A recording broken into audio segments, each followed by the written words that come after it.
machine.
Makinig sa Business Na! Starting September 30, 2023, dito lang sa DCXL 558 RMN Manila. Tuwing Sabado mula alas 2 hanggang alas 3 ng hapon, mapapanood din sa DCXL 558 RMN Manila YouTube at sa BCYF Facebook page. Business Na! Business Na! Matuto at isagawa. Hatid ng BCYF at DCXL 558 RMN Manila. Business Na! Ito ang DCXL News. 558 kHz. 6 na dekadang maaasahan sa balita at serbisyo publiko. Ang himpilan ng RMN Network sa Mega Manila. Live sa radyo at online. Mga kasama, ganap ng alas 12 ng tanghali.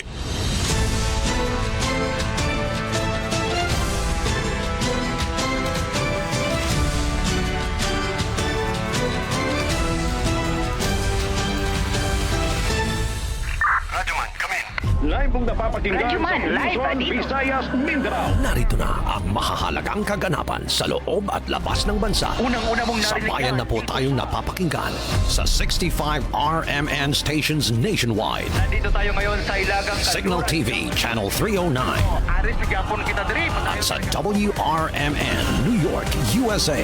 Wala pang ibang reporter dito. Napapanood din tayo sa YouTube at Facebook channel ng RMN Worldwide. Mula po sa RMN Broadcast Studios, Atlanta Center, Manila. Narito ang inyong kasamang tagapagbalita. RMN Network News.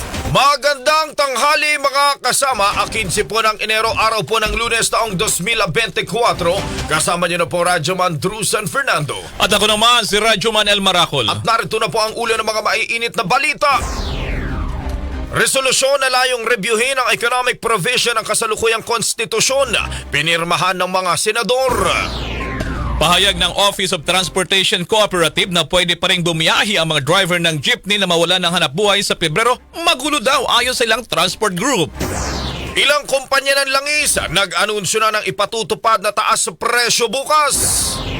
Presyo naman ng kada kilo ng bigas ngayong Enero tumaas ng 2 pesos. Ang halaga nito inasang tataas pa dahil sa El Nino phenomenon ayon sa grupong Bantay Bigas. Stool samples ng mga tinamaan ng diarrhea sa Baguio City. Positibo sa virus na nakikita sa stomach flu. Kaso ng diarrhea sa lungsod, pababa na.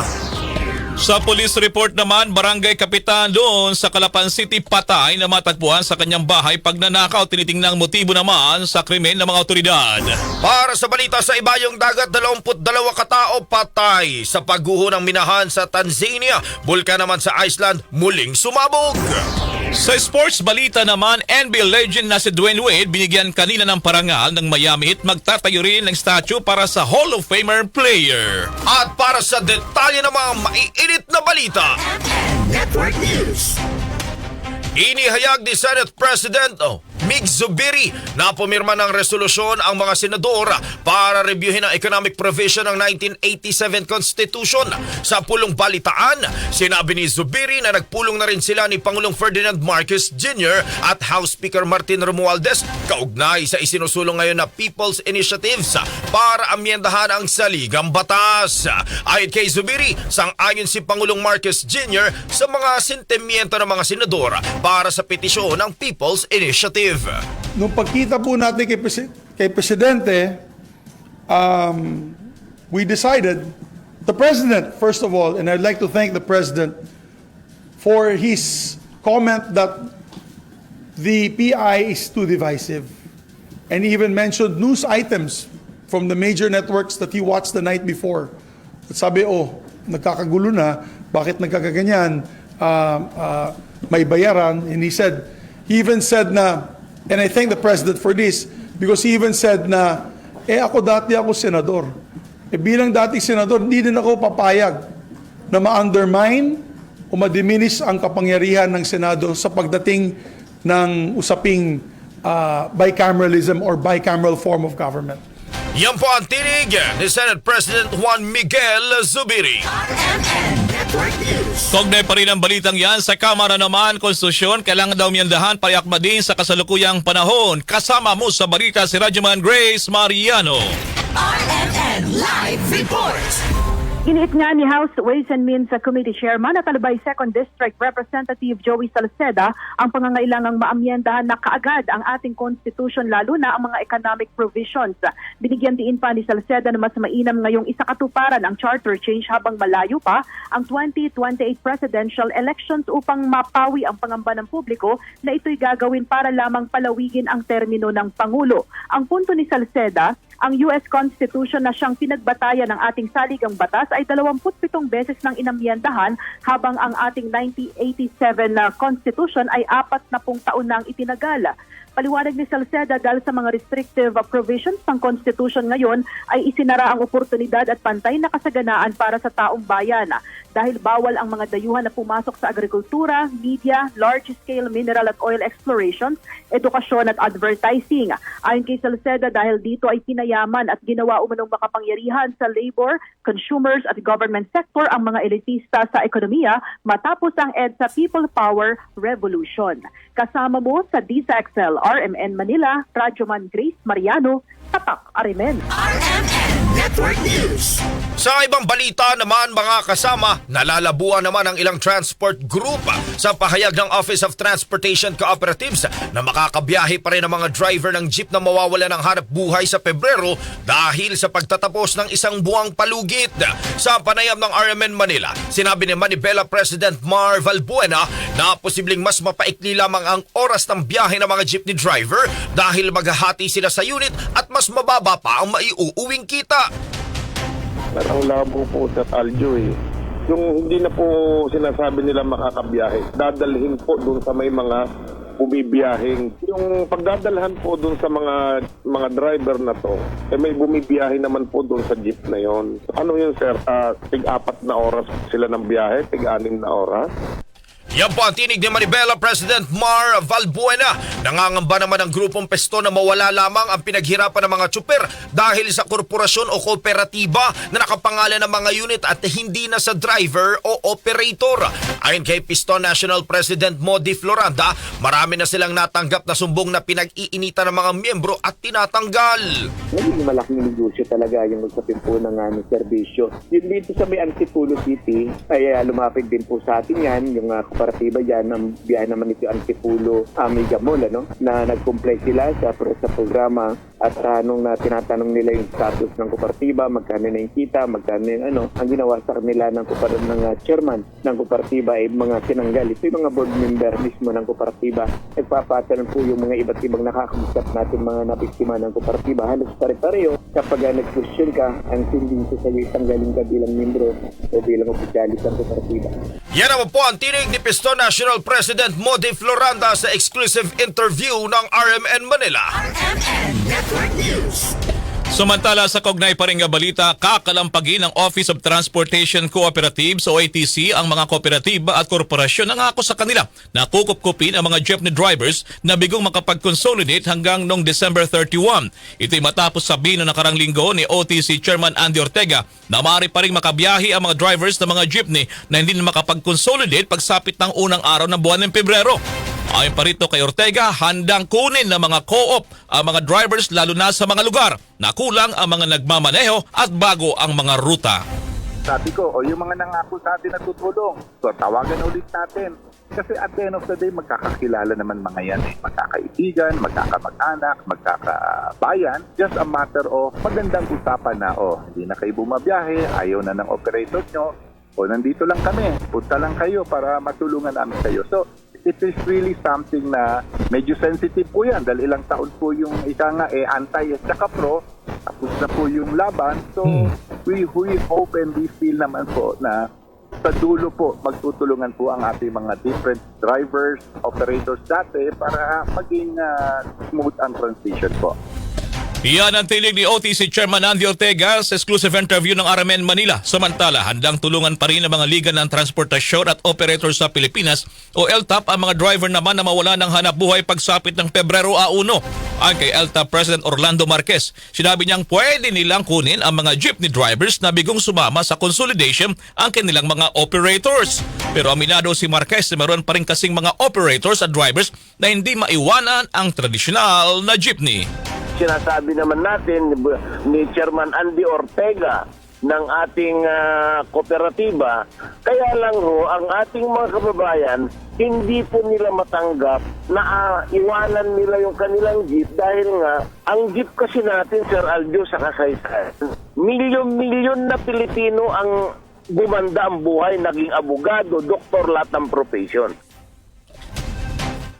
Yan si LTAP President Orlando Marquez Sr. sa panayam ng RMN Manila. RMN Network News. Sa kaugnay pa rin balita, mga kasama, jeepney drivers na nakapag-consolidate pero luma pa rin ang gamit na jeep, puspusa na ang pag-rehab o pag-rehabilitate sa kanilang unit para iwas huli pagsapit ng Pebrero 1. Kasama mo sa balita si Radyoman Chill Emprido.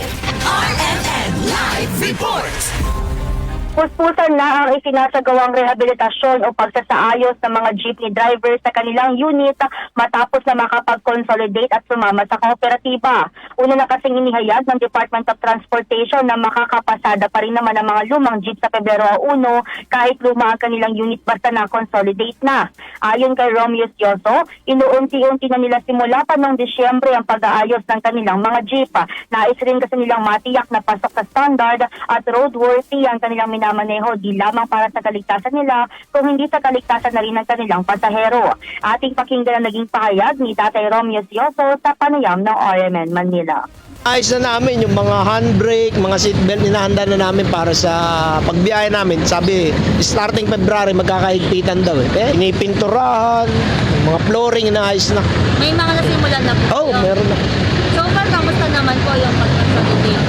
Ayos naman kasi kailangan Yun ang utos ng gobyerno So, mas maganda ba sa inyo na mag-consolidate? Oo, kasi may kanya-kanyang katwiran, paniniwala. Sa amin naman, kailangan talaga. Sa Sa ngayon, hindi lamang gobyerno at ahensya ng transportasyon ang nanghihikayat sa mga jeepney driver na hindi pa rin nakakapag-consolidate, kundi yung maging kapwa nila tsopera. Pinayuhan naman ang Office of Transportation Cooperative na wag nang pumasada pa sa darating na Pebrero ang mga bigong makapag-consolidate upang hindi na magkagulo pa dahil tiyak na magkakaroon ng hulihan. Kasama mo sa DZXL RMN Manila, Radyo Manchil Lampido, Tatak RMN. RMN Network News. Sa kaugnay pa ring balita, tiniyak naman ng Land Transportation Franchising ang Regulatory Board o LTFRB na tuloy-tuloy lamang ang POV Modernization Program sa kabila ng banta ng mga transport group na mga kilos protesta maging yung transport strike. Sinabi ni LTFRB Chairman Teofilo Guadis III, nagsimula pa kasi ang Jeepney Modernization Program ng pamalan noong pang taong 2017 at ang malaga sa ngayon ay ang pagpapatupad na nito kasunod na rin ang pagkatapos ng mga aplikasyon sa consolidation ng mga POV operators. Paninindigan daw nila ang kanilang posisyon na tuloy ang tin-phased program na nagsimula sa consolidation at ang pangalawa naman ay ang operationalization. Muli nitong ipinaliwanag na matagal pa ang sinasabing phase out ng mga traditional na jeep at ang hiling lamang daw nila ay bumuo ng mga jeepney drivers at operators ng asosasyon para maayos ang sistema ng pampublikong sakyan sa Pilipinas. Bukas ngay magasagawa ng transport protest ang grupong Manibela at Piston para hikayatin pa rin ang Pangulong Ferdinand Marcos Jr. na ibalik ang mga prangkisa ng mga drivers at operators na magbibigong sumama naman sa consolidation. RMN Network News. Sa patuloy na mga balita, mga kasama, Land Transportation Franchising and Regulatory Board o LTFRB, nilinaw na hindi kasama sa 27-month transition period ang mga tsuper at operators na hindi nakapag-consolidate ng kanilang mga unit. Kasama mo sa balita si Radyoman Chanel Salazar. RMN Live Report. Nilinaw ng Land Transportation Franchising and Regulatory Board na hindi sakop ng 27-month transition period sa environmentally friendly na mga minibus at e-jeep ang mga super at operators na hindi nakapag-consolidate ng kanilang mga unit. Sa Malacanang press briefing, sinabi ni LTFRB NCR Director Zona Rosetta Mayo na tanging ang mga nakapag-consolidate lamang hanggang nitong December 31, 2023 ang sakop na naturang transition period. Ayon kay Tamayo, titignan din muna niya ang eksaktong numero ng consolidation sa mga ruta ngayong Enero at saka unti-unting sisimulan ang transition period. Sa oras anya na makita ng LTFRB ang datos ay hindi napapayagang makabiyahe mga unconsolidated jeepney sa kanilang mga ruta simula February 1. Gayunpaman, posibleng payagan pa rin makabiyahe ito sa mga maikling ruta ang mga unconsolidated units sa NCR. Tutukuyin din muna nila kung may mga ruta na kahit walang nag-consolidate ay masasalo pa rin ng mga rutang may mataas na consolidation percentage. Samantala, sinabi din ni Tamayo na nasa 97.18% ng mga registered jeeps noong 2023 ang nag-consolidate kung kaya tinitiyak nilang may sapat pa ring transportasyon sa Metro Manila. Kasama mo sa DZXL RMN Manila, Radyo Man Chanel Salazar, Tatak RMN. RMN Network News. Samantala, sa ibang balita naman mga kasama, inanunsyo na nga ng ilang oil companies ang patutupad na oil price hike bukas Enero 16, yan po'y araw ng Martes. Kabilang sa mga unang nag-anunsyo ng aumento sa kanilang produktong petrolyo, ang Clean Fuel at Shell Pilipinas. Ang diesel at kerosina ay magkakaroon ng dagdag na 90 sentimos kada litro, habang 30 sentimos naman sa kerosina. Asahan din ngayong araw na mag-anunsyo din iba pang mga kumpanya ng langis na kanilang ipatutupad na oil price hike. Karaniwang inaanunsyo ang mga oil price adjustments sa araw ng Lunes at ipatupad nga kinaumagahan sa araw na yan bukas ng Martes. RMN Network News. Sa ibang balita pa mga kasama, nagbabala naman ang Watchdog Group na Bantay Bigas na magtutuloy-tuloy ang pagtaas ng presyo ng bigas sa merkado. Sa interview ng RMN Manila, sinabi ni Bantay Bigas spokesperson Cathy Stavillo na ngayong Enero ay tumaas na ng 2 piso ang kada kilo ng bigas at inaasahan nilang tataas pa ito sa mga susunod na araw. Ito ay dahil na rin anya sa epekto ng El Nino phenomenon kung saan hindi lang Pilipinas ang apektado kundi buong mundo. Nabatid na ilang magsasaka na sa Bulacan ang hindi makapagtanim ng palay dahil tuyot na ang kanilang sakahan. Yung lokal na bigas natin ay talagang nakabatay na dun sa presyo ng bigas sa world market. Yes, Kung kaya yung presyo ng bigas sa world market na tumataas dahil sa epekto na rin ng El Nino, pangalawa ay talaga naman matindi yung epekto din sa ating mga exporting countries. Siyempre, yung paghahanda nila sa El Nino ay talagang kung meron man silang produksyon, ay inuuna nila yung pangangailangan ng kanilang mga mamamayan. Sinabi pa si Estevillo na dahil sa mahal ng presyo ng bigas ay mas kaunti na ngayon ang binibili ng mga consumers. Bunsod nito, kung walang gagawin aniya ang gobyerno ay patuloy na lalala ang problema sa kagutuman sa bansa. Pa lang ay makikita mo na talagang matindi na yung paghihigpit ng mga consumers ng mamamayang Pilipino, no, lalong-lalo na yung mahirap doon sa napakataas na presyo ng bigas. At nakita natin na walang ginawa yung gobyerno. Mag-impose siya ng extension ng mababang taripa sa mga imported kasama ang bigas ay hindi talaga ito ramdam ng mga consumers. Mas ang nakikinabang ay yung mga importers. Sa monitoring ng grupo, nasa 54 pesos na kada kilo ang pinakamababang presyo ng bigas sa mga pamilihan. RMN Network News. Sa ibang balita naman, positibo sa nakakahawang tinatawag na norovirus at sapovirus ang stool samples ng mga tinamaan ng diarrhea doon sa Baguio City. Ang dalawang virus ay karaniwan nakikita raw sa stomach flu na nakukuha naman sa taong may sakit. Ayon kay Baguio City Acting Health Officer Dr. Celia Brillantes, ang stool samples ng mga tinamaan ng diarrhea ay pinadala ng Baguio General Hospital sa Research Institute for Tropical Medicine o RITM sa Mandaluyong City, kung saan sumailali ang mga ito sa gastrointestinal at virological testing. Sa 10 isinumiting samples, 5 rito ang positibo naman sa norovirus, 3 sa sapovirus, habang positibo ang 2 samples sa parehong virus. Sa kabila nito, patuloy pa rin tinutukoy ng City Health Office ang main source ng kontaminasyon. Una na kasing nagpositibo sa bakterya na E. coli ang tubig sa ilang mga establishmento sa City of Pines. Sa ngayon ay pababa na raw ang kaso ng diarrhea sa Baguio City matapos itong umabot sa 2,200 na nagresulta naman ang pagdeklara ng outbreak. RMN Network News. Sa ibang balita, mga kasama, magkasunod na bakbakan sa pagitan ng puwersa ng militar at rebeldeng grupo sumiklab dyan sa may Sorsogon. Kasama mo mula sa RMN Legazpi si Radyoman Leo Barceliano.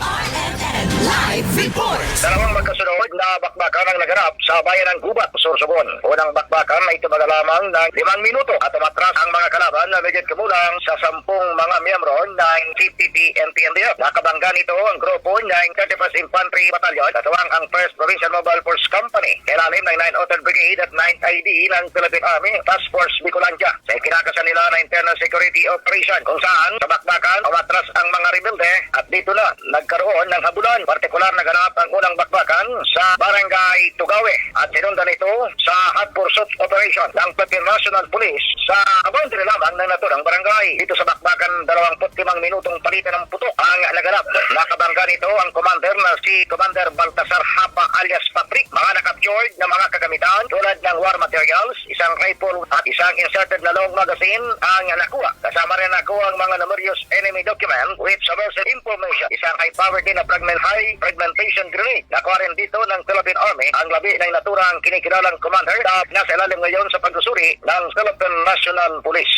Kasama mo sa RMN Legazpi, Radyoman Leo Barceliano, Tatak RMN. RMN Network News. Mula sa Kabikulan, dumako tayo sa lalawigan ng Pangasinan. Reaksyon pa rin ng mga magulang dyan sa Dagupan City kaugnay sa tinatawag na Catch a Friday ng DepEd. Mula sa IFM Dagupan, kasama mo sa balita si Radyoman Basag Talaw. RMN Live Reports. Sinang-ayunan ng ilang mga magulang dito sa Dagupan City ang inisyatibo ng DepEd ng pag-implementa ng tinatawag na Catch Up Friday o DARE activity sa mga mag-aaral mula elementary hanggang secondary level. Maganda man daw may tutulong ang pag-focus ng DepEd sa proficiency ng mga estudyante kung saan naglaan ng araw upang lalo pang maging agresibo ang pagtuturo sa mga ito. Una nang inayag ng DepEd na mas pagtitibayin pa nilang pagtutok sa mga estudyante pagdating sa kanilang pagbasa at yung pag-intindi sa binabasa ng mga kabataan, lalo na ang mga nasa edad 15 taong gulang pababa. Lumalabas na nasa 76% kasi na nasa ganitong klaseng edad ang hindi nakapasa sa minimum proficiency level, kaya naman dapat na talaga agad na matutukan na may ito. Sa tuluyan ng inumpisa ng sabi implementasyon ng Catch Up Friday nitong January 12, dito nakalipas sa Friday lamang. Umaasa ang mga magulang na magiging magandang epekto nito sa pagtatapos at pagpapatuloy na nasabing programa. Kasama na dito sa FM Dagupan, ito si Idol Basag Talaw, Tatak RMN. RMN Network News. Samantala, mga kasama, fluvial parade sa kapistahan ng Santo Niño de Bula sa Jensan. Binagsa, kasama mo mula sa RMN Jensan, si Radyoman Rose Shoko. RMN Live Live Reports. Halos 100 fishing vessel ang nakilahok sa isinagawang fluvial parade na bahagi ng fiesta ng Santo Niño de Bula dito sa Jansan na sineselebrate tuwing January 15. Biniyahe ang imahe ni Senior Santo Niño mula sa Bula Parish sakay ng amphibian patungong Purok 5, Barangay Bula. Pagkatapos ay inilipat ito sa barko ng Sal Fishing na siyang official carrier ni Senior Santo Niño ngayong taon at saka ito ipinarada sa Sarangani Bay patungong Fishport at pabalik ng Quinto na Park ng Jansan. Pagdating sa Quinto na Park, muli itong isinakay sa amphibian at ipinarada pabalik ng Bula Parish. Dito, libo-libong mga deboto na may bitbit na imahe ni Senior Santo Niño ang sumalubong sa amphibian at nakisali sa parade. Mahigpit na seguridad naman ang ipinatupad ng Jansan City Police Office, Joint Task Force Jansan, Philippine Coast Guard, Maritime Police at iba pang law enforcement unit. Kasabay ng nasabing selebrasyon, ang fiesta ni Senior Santo Niño sa Barangay Bula ay isa sa mga dinadayo ng mga deboto mula sa Region 12 at panata ng mga mangingisda taon-taon dahil sa paniniwalang magbibigay ito ng swerte sa kanila. Kasama mo sa RMN General Santos, Radyo Man Rose, Tabosari, Sioko, Tatak RMN. RMN Network News. Dumako naman tayo doon sa syudad ng Calapan. Yung barangay kapitan doon patay na ng matagpuan sa kanyang bahay pag nanakaw, tinitingnang dahilan. Mula sa Remen, Mindoro Province, kasama mo sa balita si Radyoman Marcelo Raro. RMN Live Reports. Pagnanakaw ang isa sa paunang anggulo na tinitingnan ng mga investigador ng Calapan City Police Station kaugnay sa pagkakapaslang sa isang senior citizen na barangay captain sa Calapan City, Oriental, Mindoro. Kinilala ng Calapan City Police Operatives ang biktima na si Agustin Anacoreto, Pagpantay Dolor, kilala sa tawag na Dokting at mahilig magsuot ng mga mamahaling alahas. 63 taong gulang, binata at isang dentista na nakatira sa barangay San Vicente Central, Calapan City. Sa impormasyong nakalap ng RMN News sa tanggapan ni Oriental Mindoro Police Provincial Director Police Colonel Samuel De Lorino na natuklasan umano ng kapatid ng biktima at driver nito na nakahandusay na sa sarili nitong silid na wala na itong buhay. Kaugnay nito ay natasan ni Police Provincial Director Colonel De Lorino ang pamunuan ng Calapan City Police na bigyan ito ng prioridad at magsagawa ng mas malalimang investigasyon. Binigyan din pa ni Police Colonel De Lorino na lutasin sa lalong madaling panahon ng pamamaslang at tukuyin ang mga nasa likod nito upang masampahan ng reklamo sa korte at mabigyan na ng katarungan at hustisya ang biktima at mga naulila nito. Kasama mo sa RMN Mindoro Province, Radyoman Marcelo Raro, Tatak RMN. RMN Network News. Mula Mindoro Province, dumako naman tayo sa may Quezon Province sa batang babae. Natagpo ang patay sa loob ng kuweba sa Lucban, Quezon. Kasama natin mula sa RMN Quezon si Radyoman Edgardo Maceda. RMN Live Reports. Isang grade 8 student na batang babae ang natagpuang tinabunan ng mga bato sa loob ng kuweba na sakop ng Barangay Palola, Lucban, Quezon. Ang biktima ay kinilala ng Lucban PNP na si alias Ali ng Hermanopolis Street ng nasabing barangay. Ang biktima ay nawawala nitong nakarang Sabado at natagpuan nitong Linggo ng umaga nang simulan hanapin ni Jose Mira Soria, 42 anyos, tiyuhin ng biktima. Ayon sa salaysay ng tiyuhin, nakasama niya ang kanyang pamangkin na lalaki upang hanapin ang nawawalang pamangkin sa forested area. Nang makita nito ang suspect na si Noel Vuelador Diaz, 33 anyos, kabarangay nito, na lumabas sa kuweba na may dalang bareta. Hinayaan umano nila itong umalis at saka sila pumasok sa nasabing kuweba at kanilang nadiscover na may mga patas na mga bato at nakita nito ang tsinelas ng biktima. Hanggang alisin nila ang mga bato ay tumambad sa kanila ang bangkay ng biktima na kinilala naman ng ina nito. Daglian nilang ipinalam sa mga otoridad at naaresto naman ang suspect. Patuloy pa ang pag-usad ng investigasyon at sa ngayon ay hindi pa makapagbigay update ang Lucban PNP kung ang biktima ay pinagsamantalahan. Kasama mo sa RMN Quezon Province, Radyoman Edgardo Maceda, Tatak RMN. RMN Network News.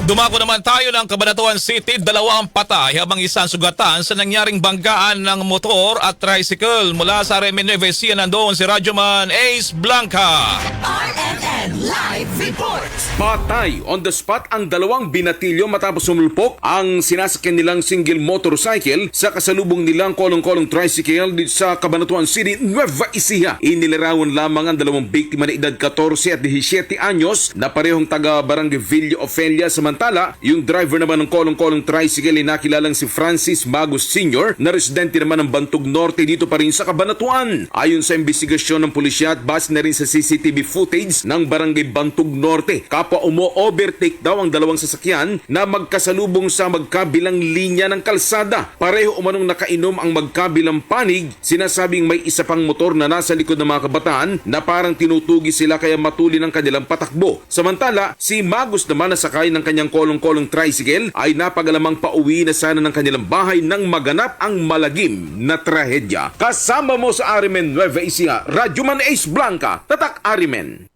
RMN Business News. Naniniwala ang ilang mga analysts at business group na dapat unahin ng bagong finance chief na si Secretary Ralph Recto ang issue sa tax reforms. Ayon kay EBB or Eb Hinchliffe, American Chamber of Commerce of the Philippines Executive Director, saan na raw ay maibsan ang pasani ng mga investors sa compliance sa tax laws. Iminungkahi pa niya na sana ipagpatuloy lang ang engagement ni Secretary Recto sa private sector upang maresolba ang ilan sa mga issues. Para naman kay Enrico Villanueva, Senior Lecturer ng Economics sa UP Los Baños, sana raw ay mag-focus ang bagong kalihim sa tax collection efficiency at reduction of corruption. Sinabi naman ni PwC Philippines Vice Chairman and Tax Managing Partner Maria Lourdes Lim na bagamat magaling sa pagiging mambabata si Recto, umaasa naman siya na isusulong nito ang promosyon sa economic growth, investments at competitiveness na consistent international standards. RMN Network News. Balita naman sa ibayong dagat, nasawi ang tinatayang 22 katao sa nangyaring pagguho ng isang illegal na small-scale gold mine sa Tanzania. Alisunod na rin sa malakas na pagulan. Nangyaring insidente matapos magsimulang magmina ang isang grupong nasa edad 24 hanggang 38 anyos sa Simeo Region kung saan ay pinagbabawal ang aktibidad nila naman sa patuloy na mga pagulan.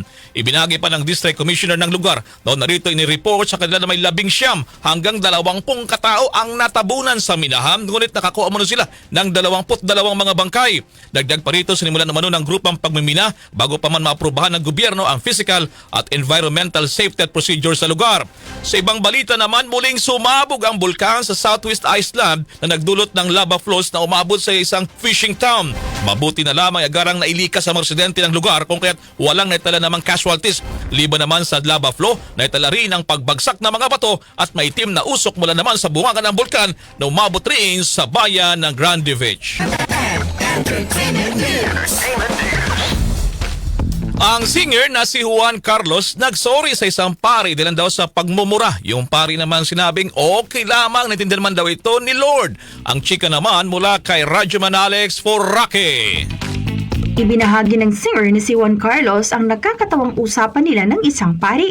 Sulat ni JK sa kanyang post sa FB page, "Nagsorry ako kanina sa isang pari kasi nagmura kami ng audience sa ere." Sagot naman ng pari sa kanya, "Okay lang yan. Naiintindihan naman ni Lord." Umani nga ang naturang post ng 72,000 na haha reactions. Dagdag pa ni Juan Carlos sa kanyang comment, "Love you, Father." Naglalaman ang kanta ni Juan Carlos na ere ng curse words sa lyrics nito. Ito ay isa sa mga tracks sa kanyang album na Sad Songs. Umabot naman ng number 2 spot sa Spotify's Global Viral Songs ang kantang ere at most searched na kanta sa Google noong 2023. Yan ang ating entertainment news. Alex Foraque, Tatak RMN.